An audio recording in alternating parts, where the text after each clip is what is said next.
चरणाचा उपदेश प्रकरणातील धर्म आहे. विठ्ठल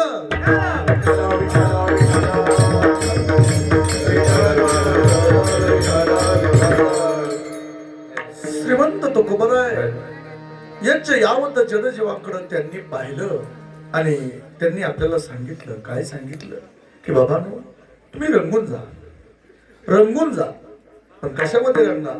तर भगवंताच्या नामस्मरणामध्ये रंगून जा.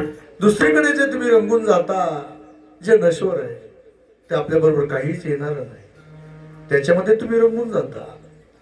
आणि बाबांनो, या शरीराला तुम्ही खूप नटवता. अगदी 10-10, 15-15, 20-20 हजाराचे लावण्यासाठी क्रीम आहेत महाराज आपल्या चेहऱ्यावरती. त्याच्यामध्ये तुम्ही नटून जाता, नटून थटून राहता. पण बाबांनो, ते शरीर राहणार आहे का? नाही राहणार. शरीर जाणार आहे. शरीर जायाचे ठेवणे. कशासाठी त्याची आशा करतो? धरीशी अभिलाष झाले. त्याच्यामध्ये तू गुंतू नकोस. याच्यामध्ये गुंतून राहिलास ना तर तुझ्या आयुष्याचं सार्थक होणार नाही. सार्थक होणार. बाबा, तू आणखीन रंगून जातो. कशामध्ये रंगून जातो? तुझ्या आपतेष्टामध्ये रंगून जातो. माझी पत्नी, माझी मुलं, माझी आई, माझे वडील, माझे आजोबा पंजोबा जे असतील ते सगळी नाती गोती.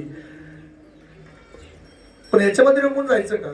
नाही. थोडंस रंगायचं. किती रंगायचं? अगदी भाजीमध्ये मीठ असतं तसं त्याच्यामध्ये रंगून जायचं.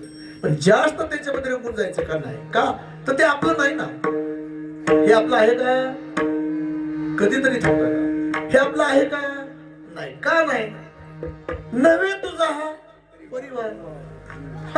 ज्यावेळेस या देहातून आत्मा निघून जाईल त्याच्याबरोबर तुझ्या बरोबर कोण येणार आहे का? येऊ 100% सांगतो, कोणच येणार नाही. कितीही तुमच्या जवळची नाते होते असू द्या, एव्हा तुमची सगळ्यात जवळची तुम्ही आई समजा किंवा पत्नी समजा, पण त्या सुद्धा बरोबर आपल्या बरोबर येणार आहेत का? नाही. मग आपल्या बरोबर येणार कोण आहे? अगदी जिवंतपणे सुद्धा त्याची गरज आहे आणि गेल्यानंतर सुद्धा त्याची गरज आहे. तर ते म्हणजे आपल्याला भगवंताच्या नामस्मरण. आणि तो पांडुरंग परमात्मा आपल्या बरोबर कायमस्वरूपी आहे.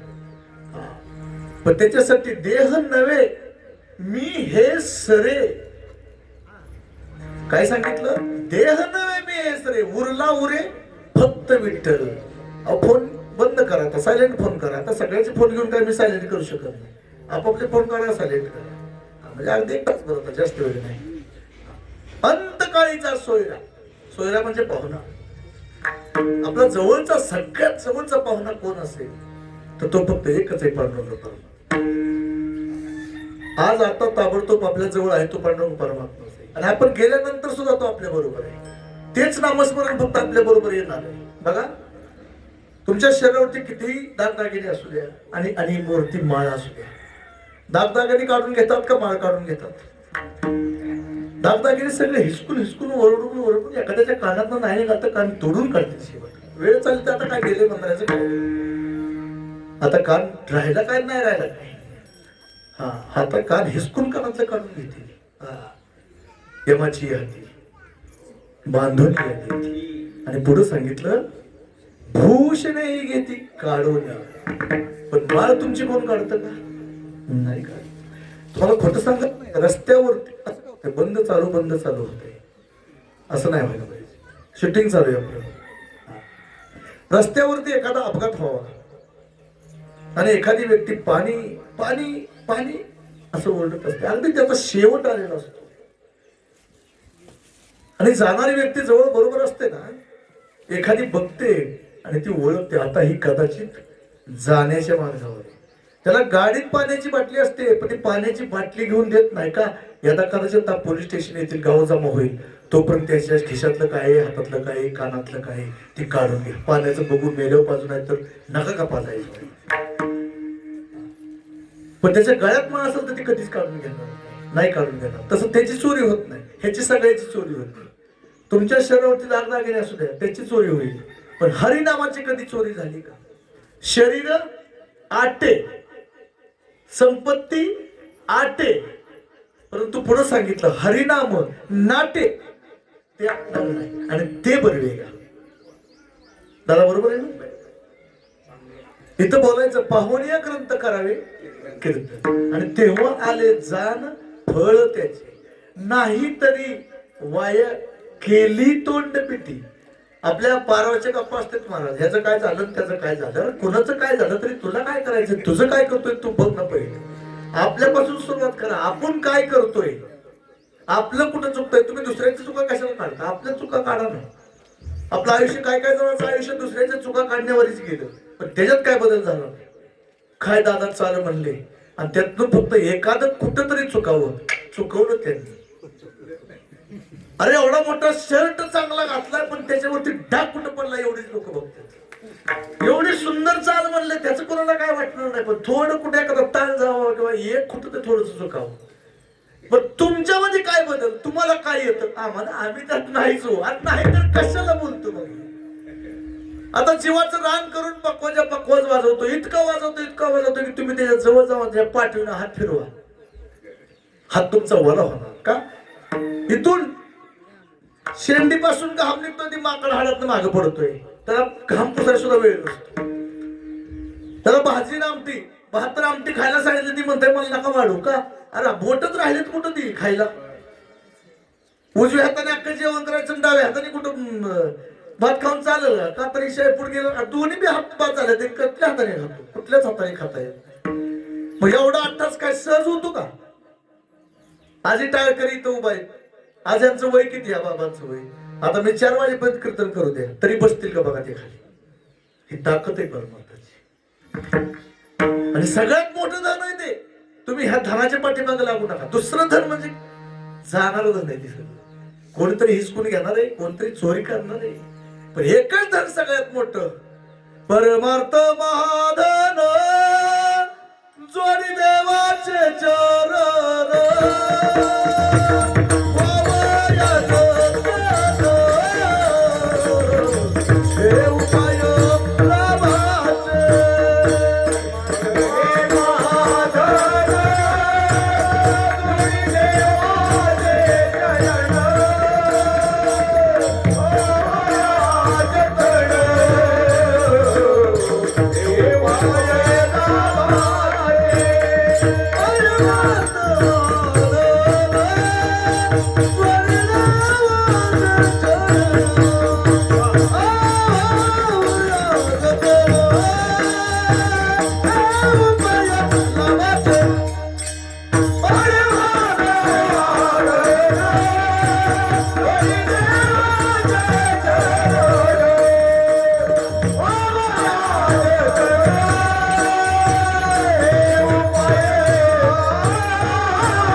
सगळ्यात मोठं धन परमार्थ महाधन.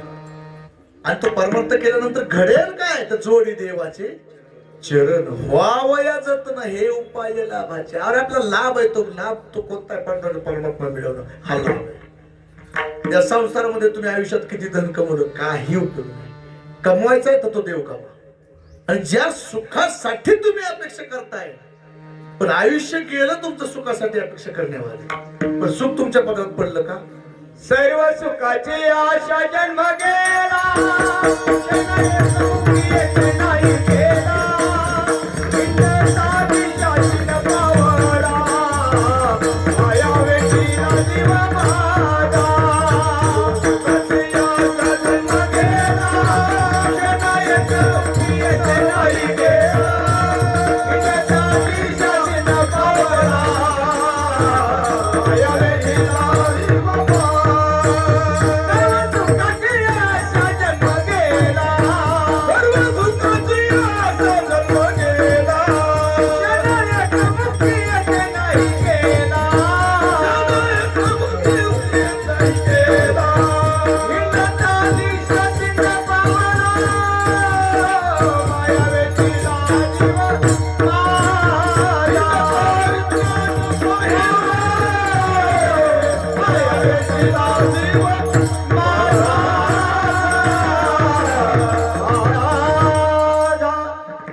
माझ्या लिचिपिची माणसं नाहीत. फक्त मी एक शब्द बोलायचा त्यांच्याकडे बघायचं लगेच परमार्थामध्ये जागा असावं आणि तिथं सावध व्हावं आणि जावं. काय सांगितलं त्यांनी आता, कशाची आशा जन्म गेला, सर्व सुखाची आशा. फक्त आशेमध्ये गुंतलो आपण. सर्व सुखाची आशा जन्म गेला क्षण एक पण यत्न प्रयत्नच केला नाही तुम्ही ना. ज्याच्याकडे सुख आहे तिकडे प्रयत्न केला. सर्व सुखाची आशा जन्म गेला क्षण एक मुक्ती यत्न नाही केला. हिंडता दिशा शीन पावला माया वेष्टीला जीव मागा. माया विघ्ने भ्रमला खरे म्हणता मी माझे निगरे. येतो संपत्तीचे वारे साचो कारे जाईल जाईल. माझे स्वहित नेनती कोणी काहीच न करती मज वाचून. अवघड आहे बाबांनो, अवघड आहे. पण जिकडे सुख आहे तिकडे तुम्ही जावं. आपल्याला मार्ग दाखवला ना संतांनी, त्या मार्गाने चालवा ना.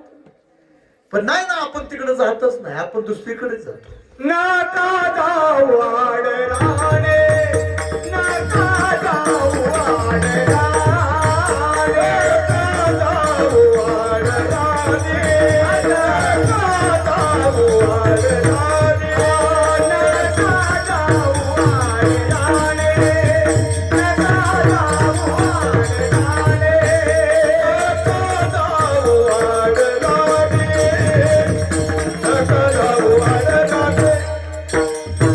ऐसे गणपती पुराणे, ऐसे गणपती पुराणे, नका जाऊ आडराणे, नका जाऊ आडराणे.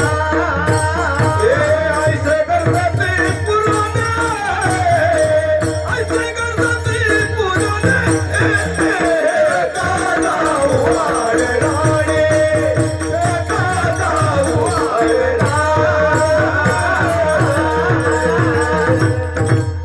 नका जाऊ तिकडे जाऊ नका. कुठं नका जाऊ वाढला. आईशी सांगते कोण? आपल्या आई वडील सांगतात काय? पुराणे पुराणे पाहुण्या ग्रंथ ग्रंथ ते सांगतात आपल्याला. आणि ज्यांनी ग्रंथाची निर्मिती केली त्यांनी सुद्धा आपल्याला सांगितलं की जायचं कुठं. मार्ग दावणी गेले आधी दयानिधी संत येण्याची पण ते चालू जाता. पुढे काय सांगितलं? न पडे गुंता कोठे काही. आयुष्यात किती कमवलं तुम्ही, किती कमवलं, भूक भागली का तुमची? बरं कमवून कमवून कमवून तुम्ही किती कमावणार आहे? रावणाच्या इष्टी एवढं तरी कमावणार नाही. अहो त्यांनी केल्या 3 प्रतिज्ञा. कोणत्या केल्या प्रतिज्ञा? राज्याचा मुख्यमंत्री होईल, पंतप्रधान होईल, मग राष्ट्रपती होईल. हे केले का प्रतिज्ञा? ह्या चिल्लर प्रतिज्ञा आहेत का? हे जाणार आहे सगळं. हे जाणार आहे. पण 5 वर्ष 10 वर्ष 15 वर्ष 20 वर्ष हे जाणार आहे. त्यांनी प्रतिज्ञा केली महाराज की स्वर्गात जायचंय ना, डायरेक्ट शिडीच करू म्हणजे आपण त्याला. मृत्यू लोकावरती या भूमीवरती पाणी किती टक्के? पाणी किती टक्के? इतिहास भूगोल शास्त्रज्ञांना असं माहितच आहे. जवळजवळ जवळजवळ 71% पाणी. भूभाग किती आहे? 29%. तरी पाणी कमी आहे का नाही? पाणी कमी का? पाणी कमी आहे कारण ते पाणी कसं आहे? खारं. छे म्हणले खारं आहे ना, ते गोडच करून टाकू म्हणजे का पाण्याची कमतरता भासणार नाही. आणि तिसरी प्रतिज्ञा केली. काय केली प्रतिज्ञा? हा स्वर्गाची शिडी झाली की हिले अवघड झालं असतं. तिला अवघड झालं असतं. ते पाणी खाण्याचं गोड होऊ द्या, स्वर्गाची शिडी लागू द्या, पण सोन्याला जर सुगंध आला असतो तर कसली कुलप घालाल, कसली तिजोरी आला, नुसतं वास घेत जायचे. पण त्याची एकही प्रतिज्ञा खरी झाली नाही. किती मोठा होता, किती मोठा होता रावण. 5 लक्ष घरे पाषाणाची, 7 लक्ष विटबंदी आणि कोटी घरे जेते काशे आणि तांब्याची. आता नगरला जा नाही तर पंढरपूरला नाही तर आळंदीला जा, प्युअर कशा टाइम मिळते का? आणि शुद्ध कांचनाची किती कोटी? 7 कोटी घर शुद्ध कांचन. हे आताच 22, 25, 26, 27, 26 काय 24 कॅरेट जे असतात ते सोडून द्या. शुद्ध आणि त्याला सांगितलं कांचन. 7 कोटी घरं होती.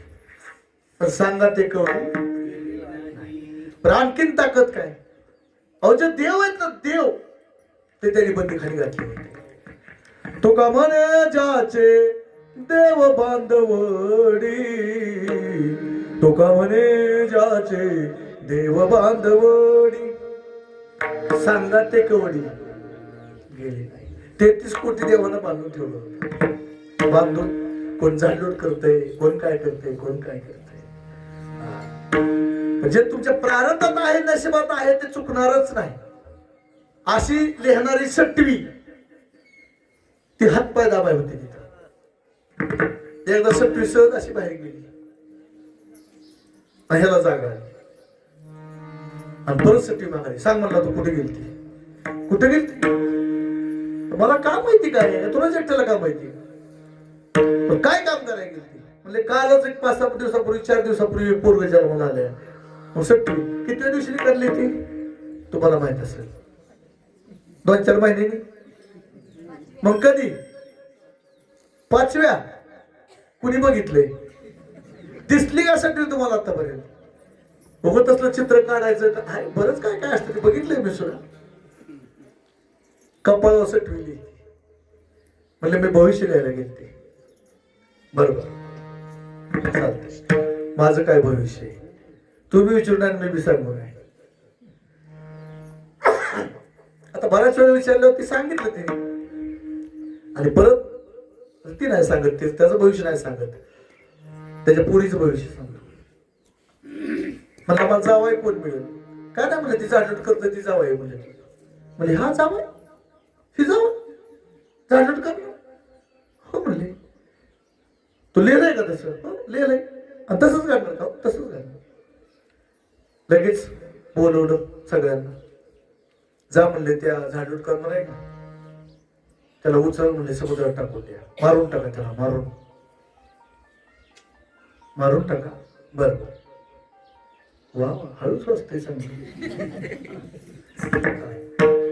मारून टाका हो मारून टाका मग ते पारेकरी आले त्यांनी उचललं आणि जंगलात नेलं म्हणले ते मला मारू नका फक्त काय करायचं ते करा फक्त मारू नका बरं चालतंय आणि त्याच्या पायाचा अंगठा तोडला एक अंगठा तोडला त्याचा एक दिलं त्याला जंगलात सोडून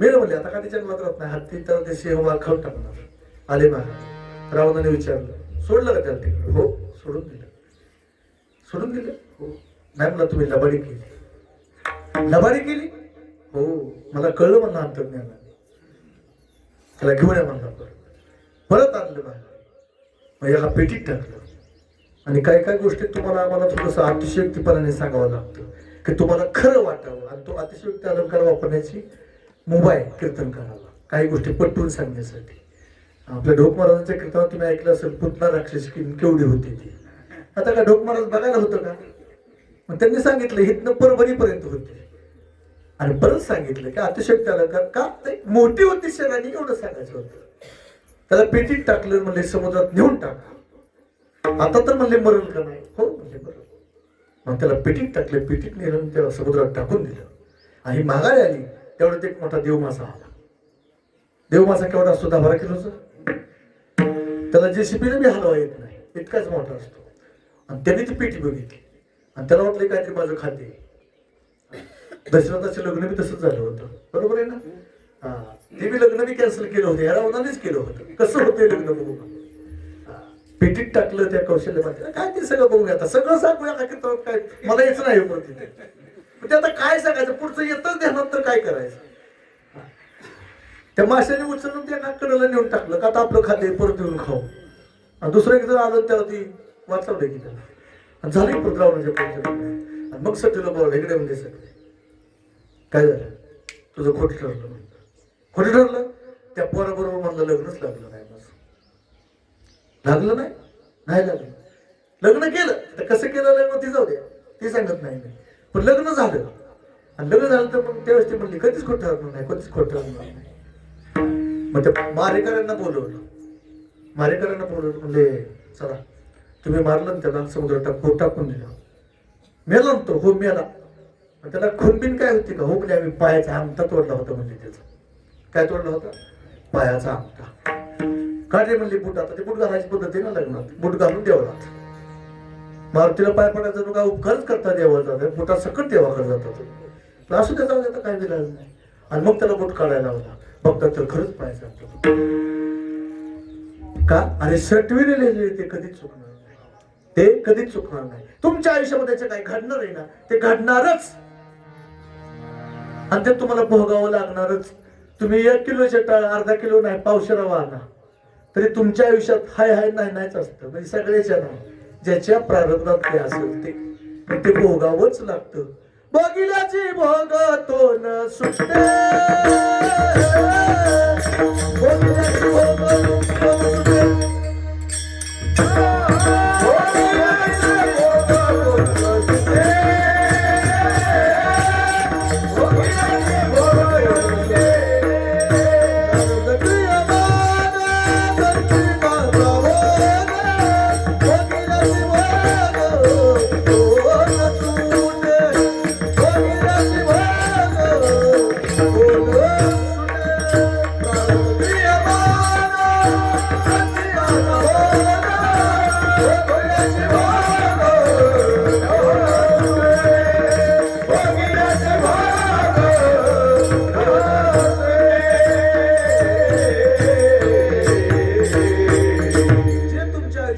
लिहिलेलं आहे ते चुकणार नाही, नाही चुकणार. म्हणून ठेविले अनंत तशीच राहावे, चित्ती असू द्यावे समाधान. मग तुम्हीच मला सांगताय ठेविले अनंत, मग माझं चांगलंय, आमचं हयात चांगलंय. एकदा असंच झालं. आता आम्ही रोज कीर्तनाला जातोय आणि एक व्यक्ती जवळजवळ 32 वय होतं त्याचं, पारावरती बसलेलं. मग मी त्याला म्हणलं अरे असं बसून राहू नको. बरं मग काय करू म्हणला महाराज, मी का तुमचं ऐकतो पण सांगा तुम्ही काय करायचं. आता मी निवांत बसलोय म्हणलं इथं, तरी तुम्ही म्हणताय मला बसून बी द्या ना तुम्ही निवांत. मी म्हणलं अरे तसं नाही, काहीतरी कामधंदा कर. मग म्हणलं कामधंदा केल्यावर काय होईल? ठेवले आणि ते तशीच राहावे. बरं त्यांच्यासाठी सांगतोय चित्ती असू द्यावे समाधान. ते खूप समाधानी होतं, एका जागेवर बसून होतं, समाधानी होतं. मग त्याला म्हणलं जा की यार काहीतरी कामधंदा कर, 10-5 रुपये मिळव. अजून लग्न झालं नाही तुझं, 32 वय होत आले. बरोबर म्हणलं ठीक आहे. आणि मग म्हणलं कामधंदा केल्यावर काय होईल नेमकं? अरे 10-5 रुपये तू कमवशील, पण पैसा कमवल्यानंतर म्हणलं माझं लग्न तुझं लग्न होईल. बरं मग घर बांधशील, बरं मग आणखीन काय? आणि परत सगळं सगळं सगळं झाल्यानंतर मग म्हणला शेवट तू निवांत बसून खाशील ना. अरे म्हणलं तू निवांत बसून खाशील ना एवढं सगळं केलं. मग त्याने उत्तर लय भारी दिलं. म्हणलं महाराज तुम्ही अर्धा तास झालं मला सांगताय हे करा ते करा, हे करा ते करा, हे करा ते करा, आणि शेवट सांगताय की निवांत बसून खाशील. म्हणलं मी आता काय करतो, निवांत बसून खातोयच की. म्हणजे तुमचं एवढं सगळं केलं जे निवांत बसून खायचं, त्याच्याआधी काय म्हणजे न करता निवांत बसून खातोय, असं बी माणसं आहेत महाराज. मग त्याला म्हणायचं ठेवले आणि तशीची राहावी आणि चित्ती असू द्यावी समाधान. ह्याच्यासाठी देह दिलाय का आपल्याला? देवे दिला देह, मग भजना गोमटा दिलेला आहे. बरं समजा एखाद्या व्यक्तीला सांगितलं अरे तू भजन कर, मग ती म्हणतात महाराज कशाचं तालन, कशाचं स्वरण, कशाचं काय, आमचा त्याचा कधी तपासच नाही. अरे तरी मी म्हण बाबा नाही, जरी तुझं मधुर उत्तर दिदला सुस्वर नाही देवे, नाही तयावीन भिकबुकेला विठ्ठल, पण येईल तैसा बोल रामकृष्ण. जसं जमल तसं म्हण रामकृष्ण. आणि उघडा मंत्र जाणार रामकृष्ण म्हणा. तू तर जात ना गर्भ, त्या गर्भाच्या तुझं जे तुम्हाला देवाचं नाव द्या. नाही जरी तुझं मधुर उत्तर कसं बी होती, कसं बी येईल तैसा बोल रामकृष्ण. पण जर आता दादाला चांगलं म्हणा येते, महाराजांना चांगलं म्हणा येते, ह्यांना पेटी चांगली वाजवा येते, आणि ह्यांना पकवा चांगला वाजवता येतोय, तुम्हाला सगळ्याला टाळ वाजवता येतात चांगलं, ह्यांना श्रवण भक्ती चांगली करता येते, यांना श्रवण भक्ती चांगली करता येते. स्पीकर सिस्टीम वाल्याला मला वाटते गाडीला मागाता काहीतरी गाड्या बांधून त्यांनाच घेऊन जावं, का तर इतकी चांगली सिस्टीम ती देते. ते एवढं सगळं सगळ्याला जमतंय. पण जर सगळं चांगलं येत असताना जर तुम्ही चुकारपणा केला ना तर मग तुम्हाला देव माफ देत नाही. म्हणजे चांगलं जर गायला येत असेल पण आळस केला पकवायचे काय करायचं आपलं आलं तर कसं तरी वाजवू, दादारी माझं काय आपलं दोन चाले आपलं कसं तरी म्हणू, असा जर कुचारपणा केला ना तुम्ही मग तुम्हाला नाही माफ.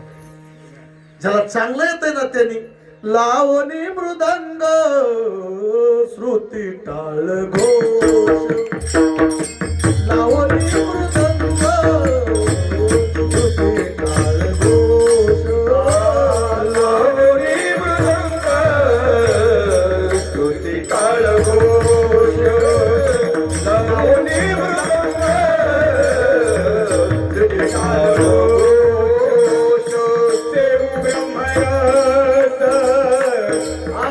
आवडी देव ब्रह्मरस आवडी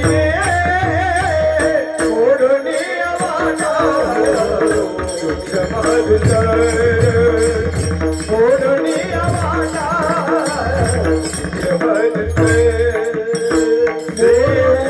वाटा सूक्ष्म ओढणी वाटा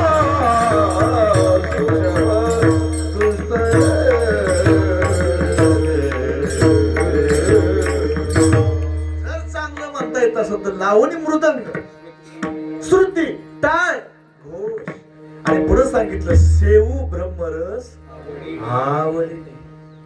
आणि तो एकट्याने ब्रह्मरस सेवायचा का, एकट्याने खायचा का, एकट्याने प्यायचा, एकट्याने नाही. आपलं कसं आहे, माझं बी माझं आणि दुसऱ्याचं बी माझं. मग आपण आपल्याला मिळालेलं दुसऱ्याला वाटू का, नाही वाटत. पण तसं करू नका. सेवित हर सेवित हर वाटित हरिका वाटित हरिका सेवित सेवित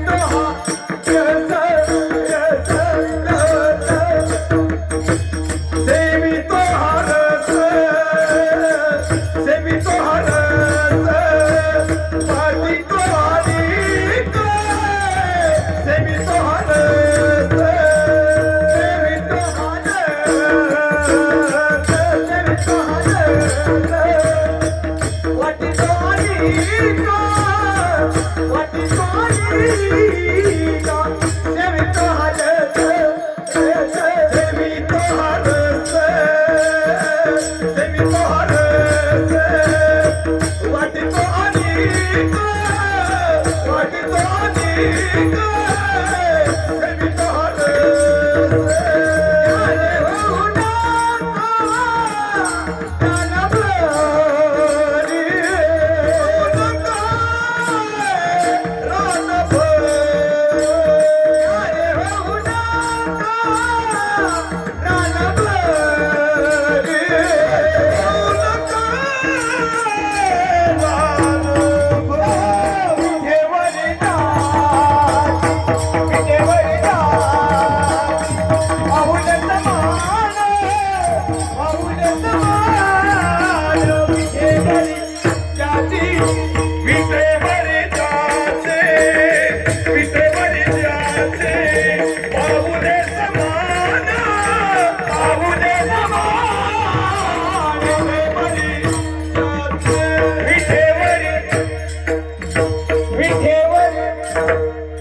वा छान. एकट्याने खायचं का, नाही. सेवितो हा रस मी घेतोय, पण ते सगळ्याला वाटत. सेवितो हा रस वाटितो आणि का घ्या रे होऊ नका रान. तो पांडुरंग परमात्मा कसा आहे, दानशूर आहे. ब्रीद ज्याचे जगदानी तोची मनी स्मरा आणि त्याच्या नामात रमून जाऊ. पण याच्यासाठी आपण अगोदर तो ब्रह्मरस घेतला पाहिजे. तो का म्हणे आम्हा एकांताचा वास आणि ब्रह्मी ब्रह्मरस. आणि मग त्यांनी तो सेवन केला आणि मग आपल्याला सांगितलं की तुम्ही बी या, तुम्ही बी खा आणि तुम्ही बी प्या. एकदा नात्राकडे एक स्त्री गेली. स्त्री तुमच्यासारखी स्त्री गेली. का गेली बरं, काही काम होतं. एक छोटं पोरग होतं तिच्यापाशी, एक 7-8 वर्षाचा मुलगा होता. पण ते गुळच लय खायचं. काय करायचं, गुळ खायचं. त्याला कसं केलं, कुठल्या डॉक्टरकडे नेलं, पण काय त्याला फरक पडला. मग एक जणांनी सांगितलं, म्हणजे काम करा तुम्ही ते पैठणला जावा नात्रायाकडे आणि त्याला घेऊन जा मुलाला. 100% मुलाचा गुळ सुटणार म्हणजे. काय म्हणा, 100% गुळ सुटणार खाण्याचं. चला म्हणजे आता एवढा प्रयत्न केलाय ना, नेऊ म्हणजे एकदा नात्राय. मग नात्रायाकडे घेऊन त्या मुलाला गेली आणि गेल्यानंतर मग आदरा तिथे झालं, सगळं झालं. पण कशासाठी आला म्हणजे हा माझा छोटा मुलगा 18 वर्षाचा, हा खूप गुळ खातोय, मग ह्याने गुळ सोडलं पाहिजे. नाताळाने विचार केला आणि 2 मिनिटात उत्तर दिलं. ठीक आहे म्हटले, तो गुळ सोडेल, पण त्याच्यासाठी तुला काय करावं लागेल, 8 दिवसांनी म्हणले माझ्याकडे यावं लागेल, तुला 8 दिवसांनी उपाय सांगतो. आज काहीच केलं नाही, इंजेक्शन दिलं नाही, औषध दिलं नाही, काय सांगितलं नाही, काय नाही. डॉक्टर कसले डॉक्टर म्हणले, काय मला तर सगळ्यांनी सांगत चला म्हणले, जा म्हणले. 8 दिवसांनी सांगितलं ना, तर 8 दिवसांनी मग आली ती बिचारी महागाई. आणि 8व्या दिवशी मग नात्र्याकडे गेली. नात्र्याकडे गेल्यानंतर मग नात्र्या म्हटलं, ये बाळा बस इथं पुढं. मग त्याला काय 4 गोष्टी समजून सांगितल्या, कानात त्याच्या सगळं सांगितलं. आणि शेवटी सांगितलं, बरं का बाळा, आजपासून तू गुळ खायचा नाही. एवढंच वाक्य त्या म्हातारीने ऐकलं. म्हटले 8 दिवसापूर्वी मिळाली होती, फक्त एवढंच बोलायचं होतं की बाळा इथून पुढे गुळ खाऊ नको, गुळ खाणं चांगलं नसतं. हे जे आज बोलले ते 8 दिवसापूर्वी बोललेलं काय फरक पडला नसतं, माझी वाटखरची वाया गेली म्हणजे कारण नसतं. पण याच्यामध्ये काहीतरी वर्म होतं. काय होतं नेमकं, काय प्रकार काय होता, तर याच्यामध्ये एकच होतं की अगोदर मला तुम्हाला काय शिकवायचंय ना, ते आत्मसात मी केलं पाहिजे ना. मी अगोदर माझ्याकडे असेल तर मी तुम्हाला देणार आहे. हे तर नात्रायच गुळ खात होतो रोज. ते म्हणायचे मीच जर गुळ खातोय तर मला या मुलाला सांगण्याचा अधिकार आहे का, नाही. मग मला आधी 8 दिवस गुळ सोडावं लागेल आणि मग मला अधिकार येईल आणि मग मला ह्याला सांगावं लागेल. मग 8 दिवस नात्रायने गुळ सोडला आणि मग 8व्या दिवशी त्या मुलाला सांगितलं गुळ खाऊ नको, तेव्हा ते मुलाने गुळ खाल्ला नाही. तसा तुम्ही रस घ्या, परमार्थाचा रस घ्या आणि घेतल्यानंतर तुमच्यापाशी ठेवू नका, तो एकमेकाला वाटा.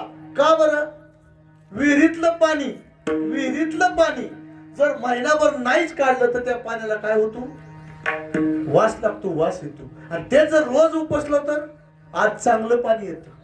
तसं आपल्याकडचं ज्ञान तुम्ही इतरांना वाटा, पण त्याच्यासाठी अगोदर कमवा. पण ते कमवत असताना आपल्याला भगवंताचं नामस्मरण कमवायचंय. मग या संसारामध्ये राहून, संसारामध्ये गुंतून तुम्ही पांडुरंग परमात्मा मिळवू शकता का, नाही मिळवू शकत. परमार्थात जर रंगून जास्त गेला तर तुम्हाला पांडुरंग परमात्मा मिळणार नाही. मग त्याच्यासाठी तुम्हाला रंगायचंय. पण कशात रंगायचं, तर त्या पांडुरंग परमात्म्याच्या नामस्मरणामध्ये रंगून जायचं आणि नंतर मग देव आपलासा होतो. आणि म्हणून महाराज सांगतात, रंगी रंगे रे श्री रंगे,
तुळशी